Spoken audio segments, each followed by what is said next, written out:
వేదిక మీద ఉన్న గీతాకి, వేదిక ముందు ఉన్న అంజలికి, గీతా అంజలికి స్వాగతం, సుస్వాగతం. అలాగే మరి ఈ గీతాంజలిని ఆశీర్వదించడానికి 10 years బ్యాక్ కొంతమంది గెస్టులు వస్తే ఆఫ్టర్ 10 years తర్వాత మళ్ళీ ఈ రోజున ఇంతమంది డైరెక్టర్లు రావటం, మా గోపి, అలాగే బాబీ, అలాగే మా బుచ్చిగారు, అలాగే మా మచ్చ రవి, ఇక చాలామంది గెస్టులు, అలాగే శ్రీ విష్ణు కూడా, తను లక్కీ హ్యాండు, గోల్డెన్ హ్యాండు, అలాగే మా మ్యూజిక్ డైరెక్టర్, మా డైరెక్టర్ అమెరికా నుంచి ఎక్స్పోర్ట్ అయ్యాడు అబ్బాయి, నవనవలు ఆడుతున్నాడు ఇప్పుడే. తను ఫస్ట్ డే కలవగానే అనే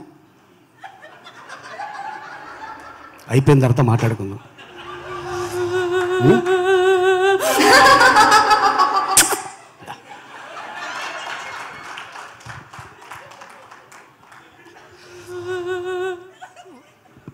నేను ఇస్తా.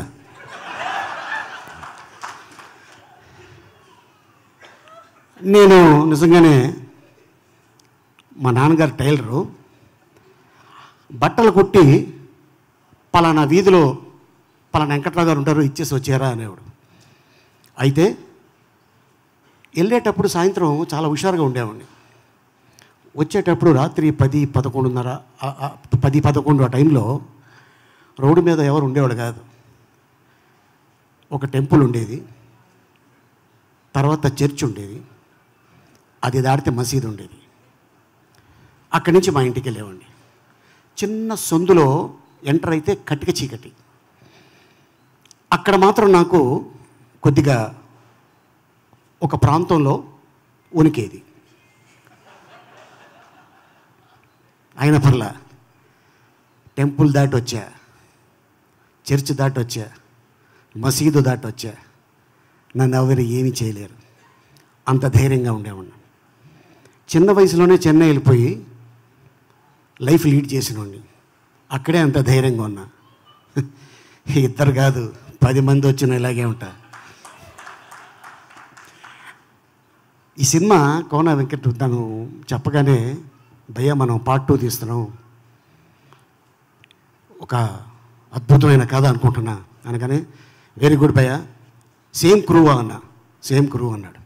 ఓకే, సో హైదరాబాద్లో షూట్ చేసాం, ఆ తర్వాత ఊటీలో షూటింగ్ చేసాం, ఆ తర్వాత మళ్ళీ ఇక్కడ వచ్చాం. ఎప్పుడు స్టార్ట్ చేశారు, ఎప్పుడు ఫినిష్ చేశారు అనేది నిజంగా ఇది మాత్రం మిరాకిల్. డబ్బింగ్ చెప్పా విత్ యువర్ పర్మిషన్, ఓకేనా? ఆ డైలాగ్ చెప్పానా? ఏయ్, నువ్వు మణిరత్నం గీతాంజలి కాదే, కోన వెంకట గీతాంజలివి, దయ్యలా పట్టుకున్నావు కదే.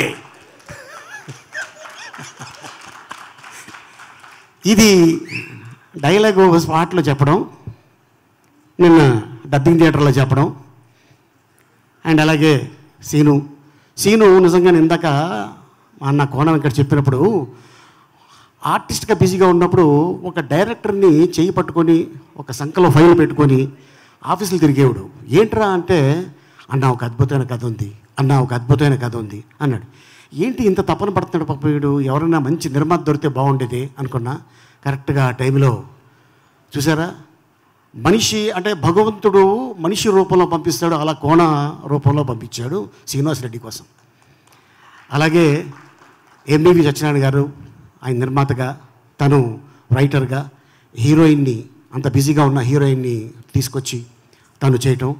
ఏంటో ఫస్ట్ సినిమా మనం కలిసి చేసాం ఫోటో, ఆ తర్వాత మసాలా సినిమా చేసాం, ఆ తర్వాత గీతాంజలి చేసాం, బలుపు చేసాం, మళ్ళీ ఇప్పుడు ఈ గీతాంజలి 2 చేసాం. ఒక నిర్మాతకి ఎస్ అన్నీ హిట్టే. అయితే ఒక నిర్మాతకు కానీ, ఒక డైరెక్టర్కి కానీ ఒక సినిమా హిట్ అయితే ఒక 100 మంది టెక్నీషియన్స్ 3 నెలల పాటు ఫుడ్ తింటారు.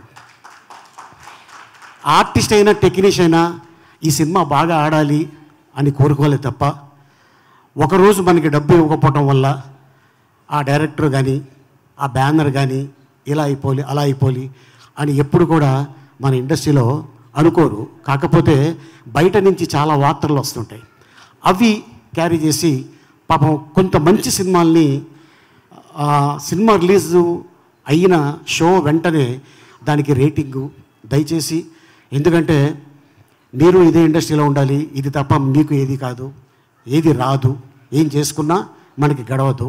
ఈ ఇండస్ట్రీలో మేము ఉండాలి, మాకు ఇది తప్ప వేరే ఏది తెలీదు.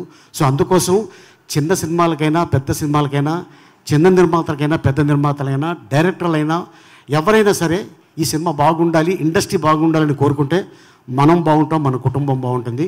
సో ఈ సినిమా డెఫినెట్గా ఇంత ఎఫర్ట్ పెట్టారు కాబట్టి ఇది పెద్ద హిట్ అవ్వాలని ఆశిస్తున్నాను. భయ్యా, ఆల్ ది బెస్ట్. సీను, అలాగే అంజలి, రాజేష్, అండ్ అలాగే మన సత్య, అలాగే శకలక్ శంకర్, అండ్ అలాగే చాలామంది, అలాగే సునీల్ ఈ సినిమాలో తను చేయటం జరిగింది.